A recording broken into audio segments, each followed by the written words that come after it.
মুহাম্মদ সাল্লাল্লাহু আলাইহি সাল্লামকে প্রশ্ন করলেন, ইয়া রাসূলুল্লাহ, ইয়া হাবিব আল্লাহ, মৃত্যুর যন্ত্রণা নাকি অনেক কঠিন হয়ে যাবে।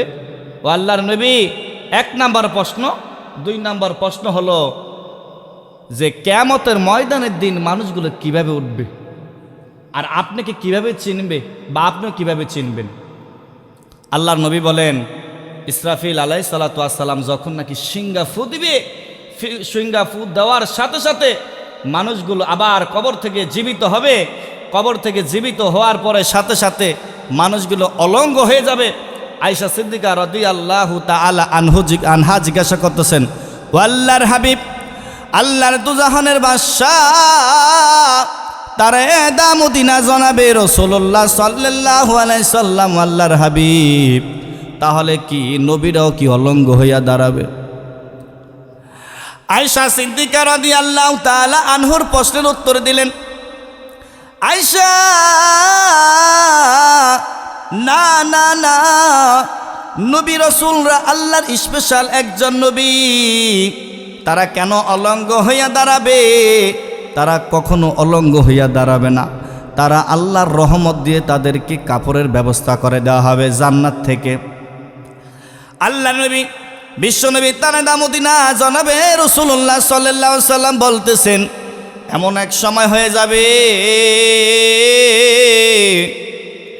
আর মানুষগুলো কিয়ামতের ময়দানের দিন সবাই কিয়ামতের ময়দানে উঠবে, চোখের পানি ফেলাইয়া কান্না করবে, মালিক,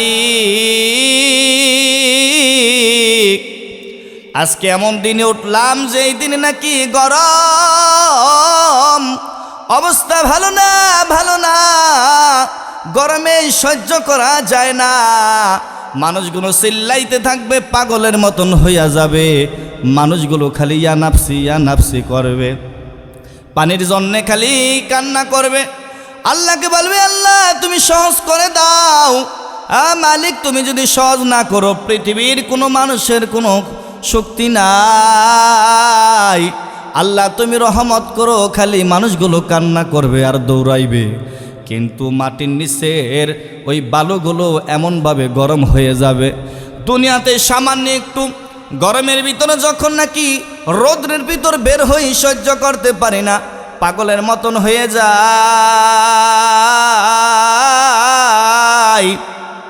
ওই কিয়ামতের ময়দানের দিন যখন নাকি আপনি আমি উঠব, কি অবস্থা হয়ে যাবে। কঠিন মুসিবতের দিন, কেউ সাথে থাকবে না, সাথী থাকবে না, বাতি থাকবে না, বন্ধু বান্ধব কেউ থাকবে না। যে মা 10 মাস 10 দিন গর্ভধারী করেছে, যে বাবা মাতার গাম পায়ে ফেলাইছে, ভাই বোনের সাথে এত ভালো সম্পর্ক, কেউ ওই দিন আসবে না। নিজের ইয়া নফসি নিজে করতে হবে, খালি কান্না করবে। আমার বন্ধুগণ, আল্লাহর নবী এভাবে বলতেছেন, আল্লাহর নবী কান্না করতেছেন আর বলতেছেন, আয়েশা, মানুষগুলো খালি দৌড়াদৌড়ি করতে থাকবে, মানুষগুলো খালি চিল্লাচিল্লি করতে থাকবে, আর লোকেরা বলবে, চলো আমরা দৌড়াইয়া যাই, আদম সফিউল্লাহর কাছে যাই। সবাই দৌড়াইয়া আদম সফিউল্লাহর কাছে যাবে। আদম সফিউল্লাহরে যায় দেখবে সেজদার ভিতরে সে কান্না করতেছে। আর ওই হাসরে ময়দানের লোকগুলো যায় বলবে, ও আদম নবী, আল্লাহকে একটু বলে দেন না, আল্লাহ যেন বিচারের কার্যকর যেন শুরু করে দেয়। আর সহ্য করতে পারতেছি না, পানির পিপাসায় কলিজা বের হয়ে যাচ্ছে। ও আদম নবী, আল্লাহ তাআলা আপনাকে মায়া করে দয়া করে আল্লাহ তাআলা মানুষ হিসেবে কবুল করছেন, আপনাকে বানাইছেন, প্রথম নবী বানাইছেন, আপনাকে সমস্ত জাতির পিতা এবং জাতির বাবা বানাইছে। আপনি একটু আল্লাহর কাছে দোয়া করে দেন, আল্লাহ যেন কিয়ামতের দিনে সহজ করে দেয়। ও আদম নবী বাবা, আপনি আল্লাহকে একটু বলে দেন না বিচারের কার্যকর শুরু করে দিতে।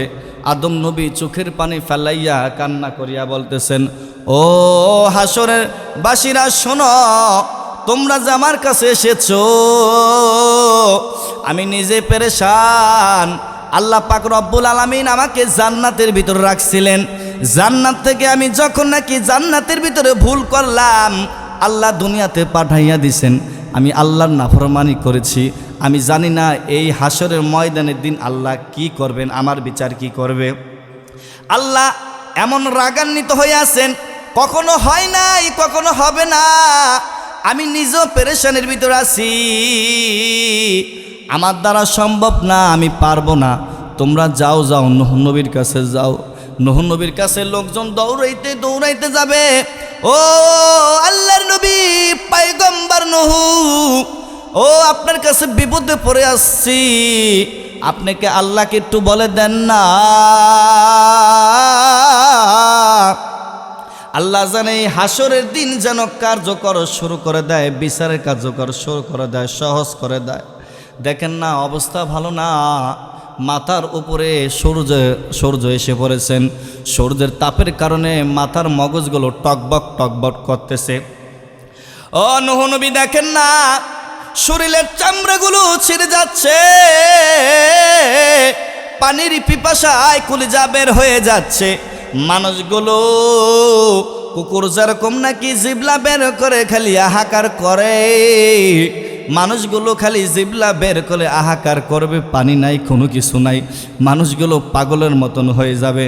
নূহ নবী বলবে, আমার দ্বারা সম্ভব না, আমি কেমনে পারবো, আমি তো নিজে একটা ভুলের ভিতরে আছি। আমার ছেলে কাফের ছিল, আমার ছেলে একটি ভুল করছে, আল্লাহর কাছে মাপ চাইছি। আমার আল্লাহ ডাক দে বলে, ও নূহ রে, তোমার ছেলে হইল কাফের বেদিন, তোমার ছেলের জন্য দোয়া কইরো না, সাবধান হয়ে যাও। আমি নিজেই তো ভয়ের ভিতরে আছি, আমার ছেলে যে কাফের হইয়া গেল, নবীর ছেলে হইয়া আমি আল্লাহর কাছে কি জবাব দিব, আমার দ্বারা সম্ভব না। তাড়াতাড়ি চলে যাও, দাউদ নবীর কাছে চলে যাও। দাউদ নবী যদি কোনো ফয়সালা করে দেয়, দাউদ নবীর কাছে যাবে। দাউদ নবী বলবে, আমার দ্বারা সম্ভব না, আমি কেমনে পারবো, আমি কেমনে পারবো, আমি তো নিজেই ভুলের ভিতরে আছি। আল্লাহ তো রাগান্বিত, জানি না আল্লাহকে আমাকে মাফ করবে নাকি, আল্লাহ আমাকে ক্ষমা করবে নাকি জানি না, আমার দ্বারা সম্ভব না। চলে যাও ইব্রাহিম আলাইহিস সালাতু ওয়াস সালামের কাছে। ইব্রাহিম আলাইহিস সালাতু ওয়াস সালামের কাছে চলে যাবে।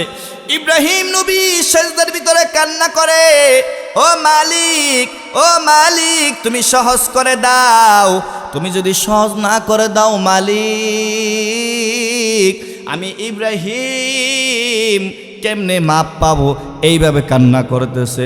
হাসরের ময়দানের মানুষগুলো যায় বলবে, ও ইব্রাহিম নবী, আপনার কাছে এসেছি, আপনি আল্লাহকে একটু বলে দেন না, আল্লাহ যেন বিচারের কার্যকর শুরু করে দেয়, আল্লাহ সহজ করে দেয়, আমাদেরকে মাফ করে দেয়। ইব্রাহিম নবী কান্না করবে, ও হাসরের ময়দানের বাসীরা গো, আমি ইব্রাহিম 3টা ভুল করেছি, এই 3টা ভুল কি আল্লাহ তাআলা আমাকে মাফ করবে নাকি জানি না, আমি পারবো না, আমি পারবো না, তোমরা চলে যাও ঈসা নবীর কাছে। কারণ হলো ঈসা নবী দুনিয়াতে মুহাম্মদ সাল্লাল্লাহু আলাইহি সাল্লামের উম্মত হিসেবে সে আবার দুনিয়াতে উম্মত হিসেবে আসছিলেন, আবার কবরে চলে আসছেন, তার কাছে যাও, সে যদি কোনো কিছু করতে পারে।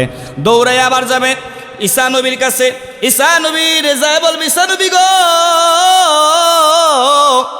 আল্লাহকে একটু বলে দেন, আজকে বিচারের ময়দান থেকে যেন আমাদেরকে মাফ করে দেয়, কার্যকর যেন শুরু করে দেয়।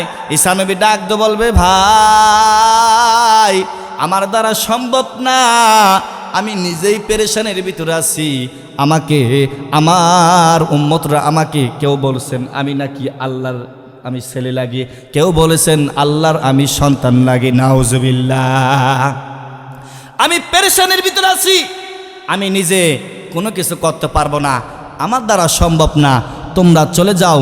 শেষ নবী মুহাম্মদ সাল্লাল্লাহু আলাইহি সাল্লাম, যেই নবীর কথা আল্লাহ ফালাইতে পারে না, তার কাছে চলে যান। সুবহানাল্লাহ।